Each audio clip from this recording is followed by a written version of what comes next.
We have seen positive exponents and negative exponents, but we have never seen a exponent that's a fraction.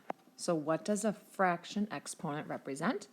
A fraction exponent is similar to a square root. It tells you what type of root you're doing. It's asking you how many times did something get multiplied by itself to reach this number.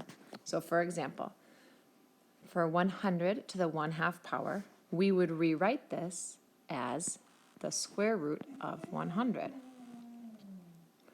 The denominator here of 2 is telling me that I need to make a square root, and the 1 in the numerator is just telling me to keep the 100 to the first power. And then you can actually calculate in your brain, the square root of 100 is 10. The next problem, we see 20 to the 3/5. So again, this denominator part, this 5, is telling me that we're going to make what's called the 5th root. So it'll look like a square root, but it has a 5 in the front. The 5th root of 20, and we keep the 20 to the 3rd power. Now, what do we do with this? This is a great place to be. If you had no calculator, you could leave your answer like this. We changed the fraction to a root. But if you had a calculator, we could calculate this farther. In a calculator, you can click on the Math button. It's on the upper left-hand side. And then in the options, there should be one that shows a picture with a little X and a square root.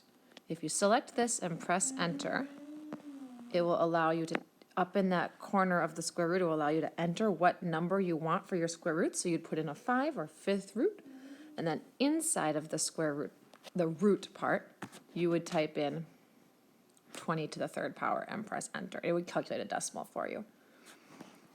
Let's look at our last example before we worry about calculators. I see a root, the 4th root. So how do I take this back into an exponent? Well, the 16 has no exponent on it, so we'll assume it's a 1. And so we'll rewrite this as 16 to the 1/4 power. The 4th root makes it a 1/4 exponent. And again, I could type this into a calculator if I wanted to rewrite this as a decimal or as a whole number. 16 to the 1/4 is actually 2, because 2 times 2 times 2 times 2. 2 multiplied by itself 4 times, or 2 to the 4th, is 16.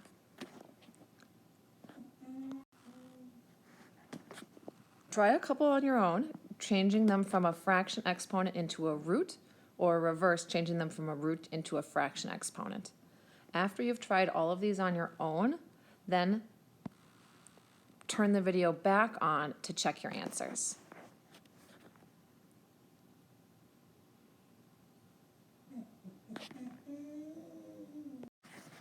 I've highlighted some of the key parts to help you see where the pieces went. The numerator stays the exponent. The number for what type of root it is was the denominator of the fraction exponent.